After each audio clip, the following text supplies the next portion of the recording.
Hey friends, it's Robin. Welcome back to my channel. Today we are doing another round of recent reads. I just filmed and posted one of these like 2 days ago, the day that I'm filming this, but with this recent reads, I'm only like 6 books behind, which means I don't even have enough for another round of recent reads. So this means we have officially caught up. I'm sure by the time that this video goes up, I will have a full round of recent reads already because I am pre-filming this pretty early. But even that is an accomplishment in itself. Look at me, growing as a creator. I do want to mention it is so dark outside. I live in the Midwest and we are about to get hit by a pretty nasty thunderstorm. And so the lighting in here absolutely sucks. So I have all of the lights on. So hopefully the lighting isn't too terrible, but I need to get this filmed before it starts thunderstorming. So we're making do. Let's see, I have 10 books to talk about. I don't have a single rant review in this video. Again, we're really growing. Let's just get right into it. First up is Castor by Jacqueline Osborne, and this is book 2 in the, what is it called? Like the Fallen Angels or Fallen Brothers or something like that. This is following 7 brothers who are all fallen angels, who are also the embodiment of the 7 deadly sins. They are not actually blood related, but they all like live together like they are brothers and they see each other as brothers because they are all exiled half angels. So in this series, these 7 guys are tasked with protecting humans from demons. Demons seem to be attacking humans at a higher rate and they're trying to figure out what is going on, and each of these books is one of the brothers' romances. This book in particular is following Greed as he is falling in love with a dragon, and it is fantastic. I gave this one 4.5 stars. I really, really loved this one. The love interest in this one is the best friend of the human from book 1, and I really loved the star-crossed lovers aspect of this one. I would say these books are a little bit lower angst, so these main characters, once they fall in love, they're really in love. They're together. There's no like big third act breakups or anything like that in this series. This one in particular, like I said, is star-crossed lovers, and so there are obstacles standing in their way of being together, but it isn't a third act breakup. They're kind of torn from each other and trying to find a way to get back together. I really liked how the plot itself has progressed in here because the demons seem to be gaining some power and they are trying to build an army to fight back against the demons. So I really liked all the new characters. I liked the romance. I liked all of it. I had a really good time with this one. Then the one book that I have physically, I read A Sinister Revenge by Deanna Raybourn. This is book, oh my god, I keep forgetting how far we are. This is book 8 in the Veronica Speedwell series. I love this series. I gave this book 4 stars. I pretty much always know going into these books that I am going to have a good time with them. I know what to expect. I love these characters. I love these mysteries. They're very low stress. I like following along with these characters. I really liked Veronica having to grovel in this one because I was so mad at her in book 7, and I just really liked it. I loved the kind of like murder mystery dinner. This has a very like small cast and it's like a very closed door setting, so there's a limited cast of characters trying to figure out who done it. I had a good time. Like I said, I always know what I'm going to get with these. These aren't going to be overly thrilling or involved mysteries. It's just kind of following these characters as they solve it. And I have a good time every single time. So 4 stars to that one. And then I read 8 by Rosie Adams, which I just talked about in my monthly reset for March. So I'm not gonna dwell too much on it here. If you want to see that, I will have it linked in all of the places, but I gave this one 5 stars. I just felt like this was a perfectly executed erotic novella. Rosie Adams did such a good job of creating a whole story and then just giving you a peek at it instead of trying to cram in an entire full-length story arc into a 50-page book. And so I just felt like it was done perfectly. It had a good balance. It had all the things that I want in this type of story, and I gave it 5 stars. Rosie Adams is quickly becoming a favorite romance author for me, and I really want to continue binging her backlist because I just end up loving everything that I read of hers. After that, I read The Reich by Lily Maine, and this was book 3 in the Monstrous series, and I give this book 3.5 stars. I talked about this in a previous video, but a 3.5 star for me is the difference between saying I really like a book versus I love a book, which is like a 4 star to me. And this may have been my least favorite of the series so far, but I did still really like it. It just didn't quite live up to like Eden for me, and I think part of it was just some of the side plot and stuff that was happening in here. I just didn't care about it as much as I cared about the romance, and this one was far more plot heavy than romance heavy. So in this one, we are following a raider. So this is the first one that is following a raider who is someone that lives out in the wastes amongst the monsters and doesn't like have any tie to the military or society. And this is him and his best friend who end up saving this monster called the Reich, and the Reich is kind of feared amongst all the monsters. And no one believes that like none of the humans or the raiders believe that is true because our monster hero is so soft and so cinnamon rolly and sweet and just wants to protect everyone. And so no one believes that he is actually like dangerous. And our two main characters end up having a romance. There is caretaking in here, which was adorable. Slowly you figure out why this monster is so feared. There's a lot of different plot going on. There is some other evil characters that are introduced, and I really liked part of it, but like I said, this was very plot driven. Not that I don't like plot, but I wanted more focus to be on the romance and less focus to be on like the shitty members of their little raider community. So this had some highs and lows for me, but I am really excited to get into the next book because we get a little peek at his best friend leaving with a monster, and that's going to be the next book. I'm very excited for it. So 3.5 stars to this one. It was a really good time, but it's not my favorite of the series so far. After that, I read What the Hex by Jessica Clare. This is an April release that I had as an ARC, and this is book 2 in the, I think it's just called the Hex series. Book 1 was Go Hex Yourself, and this one I gave 3 stars. I really, really loved the first book, and this one had highs and lows for me. I wasn't super excited that this was going to be our heroine. I thought she was fine in book 1, but she's a little on the nose quirky wise. I'm going to give a little caveat right here. If you are considering picking this series up, just know that if you are unable to suspend your disbelief, do not pick the series up. It is very quirky and odd. This this does require you to kind of suspend all disbelief. There are like instances of like people breaking in and then hitting them over the head with something and then tying them to the chair, and it's just there's a lot of stuff in here that you just kind of need to like roll with, and our heroine is a little too quirky for me in this one. It is kind of an enemies to lovers romance.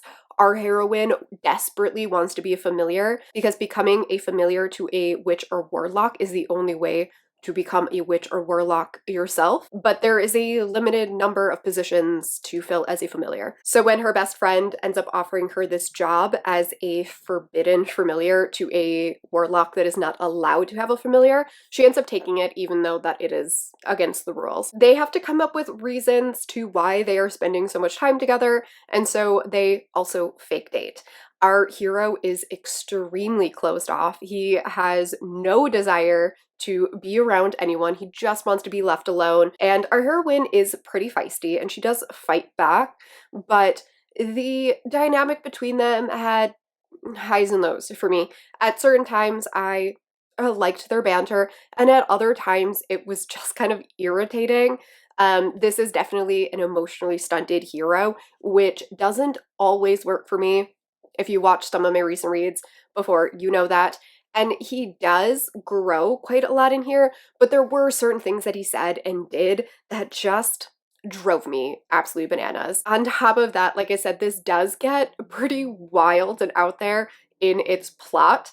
And so you really have to just kind of like roll with it. And at times it did take it a little bit too far for me, where it just started feeling kind of corny and goofy. A semi-spoiler, this isn't really a spoiler for any plot points, I guess, but it is something that I want to mention because I feel like this type of content can be very triggering for someone, but isn't going to end up in a list of content warnings. So if you don't want to know any information, if this is like a book that you really want to read, just skip ahead a little bit. I'll try to remember to put a timestamp here. But our heroine lies about carrying our hero's baby, and because everyone's asking like why they're together, because no one believes that this sunshiny heroine would want to date such a grumpy guy. And so she ends up lying and saying that he is paying her to carry his child. I didn't love that. And then on top of that, this does have the accidental pregnancy trope in it. And again, it's not something that's going to end up on a content warning list, but I do think that that kind of stuff can be quite triggering. I do want to mention that. I liked the first book more. Will I continue with the series? Maybe. I do like this world. I do think it's kind of goofy and fun, so we shall see. After that, I read Plie by H Cunningham, and I give this 4 stars. I was so excited to read this. One, this cover. Can we just take a moment and just appreciate this cover? This was a single dad ballerina romance, and I really liked it. I really liked the single dad aspect. I really liked the semi-forbidden aspect because she is his daughter's dance teacher. They don't feel like that is an ethical boundary for them to cross. So I really liked that aspect. And there were a lot of things that I really, really liked about this book. It is steamy as hell. There is a dom-sub relationship between the two of them, and there was just a lot of stuff that I really, really enjoyed in here. My one complaint is the third act breakup. There was nothing wrong with this third act breakup necessarily. It all made sense. I'm just weirdly sensitive about third act breakups right now. They're bothering me, and I don't know why. Like I said, there's nothing wrong with this third act breakup. It made sense for these characters, but for whatever reason, third act breakups are just bugging me lately. A lot of them are feeling really forced and overdramatic and unnecessary, and I'm like, just have a conversation. And granted, they do have a conversation. They work through it all. My complaints with this book are more of me as a reader right now than anything that has to do with this book. It had a great chemistry. It had really sex-positive themes. It also dealt heavily with addiction, so content warning for that. But all of it is side characters, and our main characters are dealing with the like support of loving an addict, so I really enjoyed that as well in here. After that, I read Inextricably Tied by Aveda Weiss, and I gave this 5 stars. I loved this book. I have talked about this book in so many videos, and I'm going to talk about it in an upcoming video as well, so I'm going to try to keep this really, really short. This is an MMF monster romance. It is a romantic suspense, and it is very dark and very intense, and it was a roller coaster of emotions, but I fell in love so hard with this romance. These characters had each other's backs through everything, and I loved all of the themes that Aveda Weiss brought up in here. I loved the romance. I loved the kind of like slow burn of this polyam romance. It was all done really well. I thought the romantic suspense aspects were handled really well. This isn't so much of a mystery, you know kind of what is going on, but they are trying to uncover some of the details. And so this is more suspense than mystery or thriller or anything like that, but it was really, really well done. I am extra excited for the next book because you do get little glimpses of the characters for the next book in each of these books. After that, I read Crimes of Passion by Jack Harbin. I think this is my 3rd book by this author, and I ended up giving this one 3.5 stars. This is a little Audible original. I read this for the Trans Race Readathon. I think I posted the vlog for this one. I did end up not ever posting the 3rd and final vlog. I kept putting off editing it, and then it got too late, and now it doesn't make sense to post it anymore, so it is what it is. This was, like I said, a little Audible original. It follows these 2 podcasters who are kind of enemies. They don't really get along. They have very different ideas on how to run their podcasts, and it is a enemies to lovers romance between them. They end up having to work together on a 3-part series, and they slowly thaw to each other and learn about their misconceptions about the other person. And I thought it was really cute. This, again, has a 3rd act breakup that wasn't necessary, especially in such a short book. This book is like 2.5 hours long.